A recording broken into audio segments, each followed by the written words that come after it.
안녕하십니까. 강원수 이성입니다. 자, 이제 요 설명할 거, 우리 핫 입시 이슈하고 관련해서 설명할 거. 제목은 내신 3등급의 의미. 3등급. 이게 도대체 뭘 의미할까요? 하는 거. 왜 이 얘기를 하냐면은, 지난번에 처음에 우리 전형 분류랑 설명하면서 그 다음에 전형의 내용을 읽어내기 전 단계로서 수치적 의미를 갖다 읽는 방법을 내가 얘기한다 그랬죠. 그거랑 관련이 된 겁니다. 자, 우리 이제 교과, 우리가 내신, 수능은 수시에서는 그렇게 의미가 없으니까 최저학력 기준 맞추면 되는 거고, 못 맞추면 그만이고. 자, 수시에서는 학생부 교과든 학생부 종합이든 논술이든 간에 내신이 어떤 형식으로든지 들어가긴 합니다. 한양대처럼 학생부 종합이라든가 논술 같은 경우에 교과 성적, 내신 자체는 안 넣고 세특만 넣는다든지 이런 데도 있지만, 일반적으로 이제 어떤 성적, 숫자 자체를 보게 돼 있습니다. 그러면은 이 교과목별 내신 등급이라는 게 있어요. 보통 우리가 국어, 작문, 독해, 독서 이런 거 하면은 내신이란 건 1등급부터 9등급까지 이렇게 쭉 펼쳐지는 그런 양상으로 드러나게 돼 있습니다. 그걸 이제 우리가 석차 등급이라고 합니다. 이제 원점, 평균, 표준 편차와 석차 등급이 우리 학생부에 기재가 됩니다. 요새는 이제 성취평가 ABCD까지 이제 기재가 되고 있죠. 그건 이제 지금 현재로서는 힘을 발휘하는 건 아니니까 석차 등급과 관련해서 얘기하면은 석차 등급은 1등급부터 9등급까지. 그러니까 특정 과목에 있어서 상위 4%면은 1등급. 그 다음에 이제 11%까지면은 2등급 이런 식으로 쫙 펼쳐집니다. 그런데 이거를 개인별 내신으로 환산을 해보도록 합시다. 뭐냐면은 내가 이제 고등학교 3년 동안 다니면서 이수한 교과목이 여러 개거든. 그걸 단위수도 있고 한데 가중을 하든 어쨌든 간에 하여튼 그걸 다 이렇게 평균을 내본다고 합시다. 그러면은 세상에 올 9등급 이런 사람은 없어요. 그죠? 올 8등급도 거의 없습니다. 올 7등급도 존재하기 힘듭니다. 대부분 다 어디에 분포가 되냐면은 1등급부터 6등급까지 분포가 되게 돼 있습니다. 이 6이라는 게 상당히 좋은 숫자예요. 왜 그러냐면은 보통 논술 전형 같은 경우에 어떤 특성이 있냐면 보통 6등급까지를 경계치로 해가지고 거기까지는 내신에서 잃어버리는 점수를 그렇게 크게 안 잡죠. 작게 잡아버려. 이제 넘어가면 어떻게 되지? 거기서부터 확 늘려버리지. 7등급, 8등급, 9등급은 논술 같은 경우에 내신으로 인해서 잃게 되는 점수 폭이 상당히 큽니다. 7, 8, 9는. 근데 7등급, 8등급, 9등급은 이 세상에 거의 존재 가능성이 없잖아. 그러니까 결과적으로는 뭐냐면 대학에서도 그냥 누구에게든지 논술 전형은 내신과 무관하게 시험 보거라 하는 의미에서 6등급까지는 이제 한계치로 잡습니다. 논술과 관련해서 얘기하면 우리 나중에 이제 실질 반영률 이런 걸 좀 얘기해 줄 거지만 고려대학교 같은 경우는 내신의 실질 반영률이 6등급 기준으로 하면 0.24% 그 정도밖에 안 됩니다. 서강대라든가 중앙대 같은 경우 0.4%, 그다음에 연세대는 1%지, 그렇게 되는데 굉장히 미미한 게 점수의 편차가 굉장히 작도록 구성이 되어 있습니다. 올 1등급 받으나 올 6등급 받으나 그렇게 큰 손해 없다 이렇게 보시면 되는 거예요. 그래서 7, 8, 9는 거의 존재하지 않는다 이런 식이 되는 거고, 그러면 이제 우리 정규 분포 곡선으로 나타내 보면은 이렇게 될 거라. 이쪽에 이제 1등급 받은 인원들이 이만큼 존재를 할 거예요. 이쪽에는 누가 존재하지? 6등급 받은 인원들이 이만큼 존재하겠네. 한 고등학교 기준으로 하면 됩니다. 그러면 이 가운데는 뭐가 될까? 이게 한 3등급 정도 되겠네. 대부분이 한 요 근방에 다 몰려 있어요. 그러니까 2.5에서부터 평균을 냈을 경우 말하는 거야. 그럼 평균값 2.5로부터 해서 한 3.5 사이에 무대기로 몰려 있습니다. 3.5? 4까지도 이제 펼쳐집니다. 5등급도 실제로 5등급, 6등급도 실제로는 좀 드문 편에 해당이 됩니다. 1등급만큼이나 드문 인원에 해당이네. 대부분이 요 라인에 이제 펼쳐지는 그런 양상이 벌어지게 돼 있어요. 그러니까 3이라는 숫자는 뭐다? 평균이다 이렇게 생각하면 되는 겁니다. 평균. 3이라고 해도 되고 정확하게 3 이렇게 잡기는 어렵고 3.5를 해도 되는 거고 2.5도 평균이나 마찬가지입니다. 거기서 그놈이 상황이 되는 거니까. 근데 자, 학생부 교과 위주 전형에 대해서 잠깐 설명하겠습니다. 학생부 교과 위주 전형이라는 것은 학생부 상에 존재하는 교과 성적, 내신 성적, 그거로 칼같이 잘라내는 전형입니다. 그러니까 그 뭐 내신 성적이 좋으면 좋을수록 어떻게 되지? 학생부 교과에선 합격 확률이 높겠죠. 그런데 문제는 그게 그러니까 학생부 교과를 하려면 내신이 무지하게 좋아야 돼. 무지하게 좋은 내신은 어디? 뭐 1등급에 수렴해야 돼. 라고 생각하면 곤란하지. 이건 대학마다 다릅니다. 자, 2015학년도 케이스입니다. 이게 공개된 자료라 가지고 한양대학교 경영학부 뭐 합격자 평균 내신 등급이 얼마예요? 1.15등급. 진짜 1등급에 수렴하네. 근데 여기는 이렇게 가리고 갑시다. 괜히 명칭을 해놨네. 이 대학 레벨을 나누는데 어느 대학 경영학부는 어디에서도 학생부 교과 가능해. 4.4에서도 가능하네. 그지? 한양대 화공과 마이갓 1.06등급. 여러분 들어봤어요? 이런 성적? 이 정도에서 이제 컷이 생겨버리는 거라고. 내신 평균, 컷은 아니지. 평균, 합격자 평균입니다. 근데 어느 대학교는 3.6에서도 합격자 평균이 생겨버린 거야. 그러니까 학생부 교과 전형, 위주 전형이라고 할 경우에는 뭐 내신이 좋으면 좋겠지. 그지? 유리한 위치인데 그게 모든 이에게 동일하게 적용되는 건 아닙니다. 집단마다 다르다. 이렇게 생각해야 돼요. 리그가 다르다. 이런 거야. 그러니까 4등급 내신 가진 친구들이 한양대학교 학생부 교과에 지원한다 그러면 말 돼요? 안 돼요? 안 되는 거지.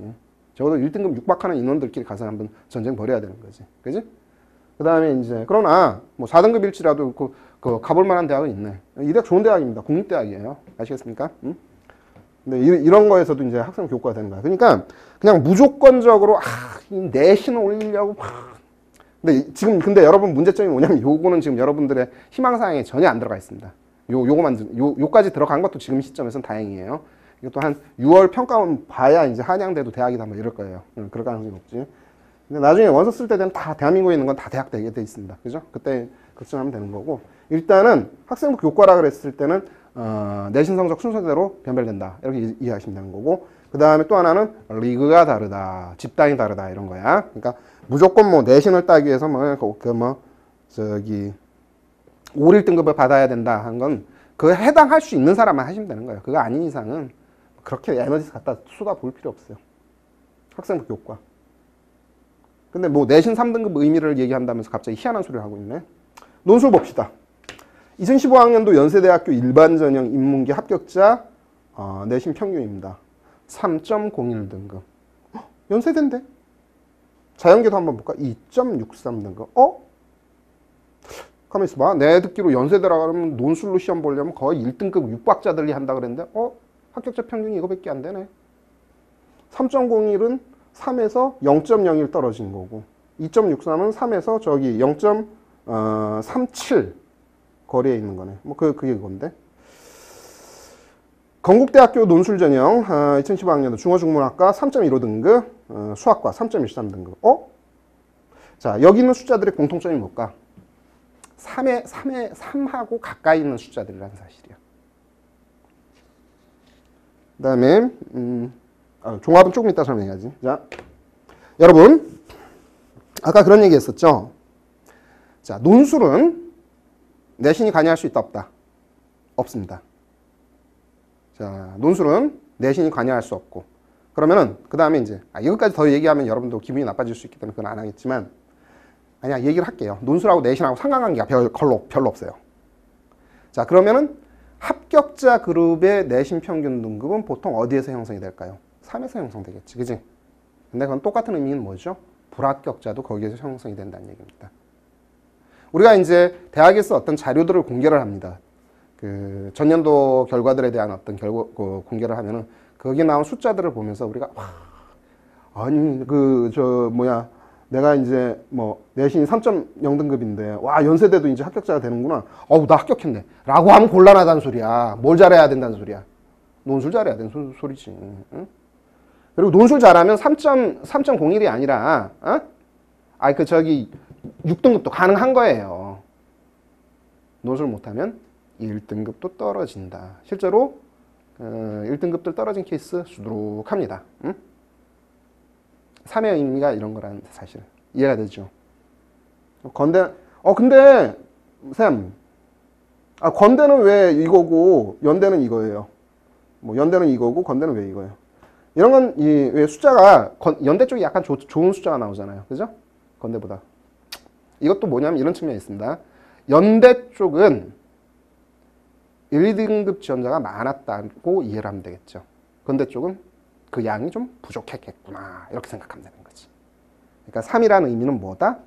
그냥 평균적인 거다. 누구든지 다 지원하는데 아무 지장 없다. 이렇게 생각하시면 되는 거고. 근데 학생부 종합을 좀 보도록 합시다. 학생부 종합은 정의가 어떻게 되어 있냐면 학생부 비교과를 중심으로 해야 되는 전형입니다. 중심으로. 그 다음에 교과, 자기소개서, 추천서, 면접 등을 통해 학생을 종합평가하는 전형입니다. 자, 그러면은 우리 그런 얘기들 많이 하죠. 요새가 아니라 아직까지도 그 틀을 못 벗어나고 있는데, 학생부 종합을 하려면은 건국대를 하려면 내신이 몇 등급이어야 돼. 연대를 하려면 내신이 또 몇 등급이어야 돼. 이런 얘기들 많이 하거든. 근데 정의에 나와 있는 이 언어에 따라서 보게 되면 그 올바른 판단이니까 틀린 판단이니까 틀린 판단입니다. 뭐가 중심이지? 비교과가 중심이요. 근데 내신은 교과요, 비교과요? 내신 자체의 숫자는 교과입니다. 자, 무슨 말이냐면 학생부 종합 같은 경우는 비교과가 중심 포인트가 돼버리기 때문에 교과 성적 자체가 어떤 변별력을 갖지 못한다고 이해를 하셔야 되는 거야. 단지 그건 무슨 역할을 하는 거냐면 통해 평가를 하는 거기 때문에 통로 역할을 한다. 이 정도의 의미밖에 없어요. 그렇다면 내가 여러분한테 질문하겠습니다. 학생부 종합 전형의 합격자 내신 평균 등급은 몇 등급일까요? 그러면은 어느 정도가 나올지 알죠. 그죠? 자, 보겠습니다. 중앙대 걸 한번 봤습니다. 근데 이것도 일률적으로 보긴 좀 그래. 그 작년도 15학년도 중앙대 보면은 그 학생부 종합 중에 심화형이라는 게 있습니다. 심화형하고 일반형이 있는데 일반형은 좀 성격이 달라. 심화형을 기준으로 하는 건데 심화형은 뭐냐면 특정 과목 잘하는 애 이거에 해당이 됩니다. 자, 인문계 학교에서 평균 등급이 어디까지 펼쳐지느냐? 3.73에서 4.44. 중앙대인데. 자, 연계 2.85에서 어디까지? 3.4까지 이렇게 펼쳐집니다. 그럼 나 지금까지 학생부 종합 준비하면서 내신으로 그냥 몰빵 박아왔는데 이거 아니네. 그죠? 이해가 되죠? 근데 숫자 생각 외로 여기는 좀 굉장히 작은 숫자가 나오고 여기 좀 이런 숫자가 나오긴 했는데 생각 외의 값이 나오네. 어떤 면에서 3하고도 좀 먼 숫자네. 자, 극단적인 예를 보겠습니다. 연세대학교 학생부 종합인 학교활동 우수자장입니다. 인문계 1.34, 자연계 1.42. 뭐 이렇게 높아? 근데 이제 어느 대학교? 여기도 좋은 대학이에요. 인문계 3.03에서 5.83까지, 자연계 2.5부터 5.96까지 이렇게 펼쳐지네. 자, 여러분, 학생부 종합은 어떤 거냐면은 여기는 그러니까 굉장히 편차가 크지, 이 숫자들이. 이건 쉽게 얘기하면 이겁니다. 연세대는 진짜 그 학생부 종합 지원하는 친구들이 어떤 친구들이냐면 진짜 3, 4, 5들이 없어요. 그냥 진짜 1, 2등급 수들만 무대기로 왔기 때문에 결과가 그렇게 나온 거라고. 근데 이쪽은 그 후반부도 많이 지원을 해버린 거라고. 그래서 이런 결과가 나온 거야. 그러니까 내신 가지고 판단하게 되면 그렇게 이제 봐줘야 되는 거야. 만약에 연대도 3, 4, 5등급이 무대기로 지원하면 어떻게 될까? 이 숫자는 자꾸 뒤로 어떻게 될지? 후퇴하겠지. 그지? 근데 우리는 이제 겁이 많잖아. 적어도 연세대인데. 자, 학생부 종합은 지원을 할 때 내신으로 판단하는 건 아닙니다. 그러나 내신이 무슨 역할을 하는 거냐면 비교과를 갖다가 판단하게 해줄 수 있는 통로 역할을 합니다. 그러니까 연세대 수준에서는 연세대 리그가 따로 있는 겁니다. 어떤 면에서는. 우리가 이제 대한민국이 대학 서열이 있습니다. 그러니까 별로 좋은 건 아니지만 서열이 있거든. 그 서열에 따른 리그가 존재하고 우리가 이제 판단해야 되는 것은 뭐냐면 내가 연세대 리그에 들어갈 수 있느냐, 아니면 중앙대 리그에 들어가야 되느냐, 아니면 건국대 리그에 들어가야 되느냐, 이걸 판단해야 됩니다. 그것은 다음 시간에, 다음보단 다다음 쯤에 그래야지 여러분이 기대치가 높아지겠지. 여기까지 하겠습니다. 수고했습니다.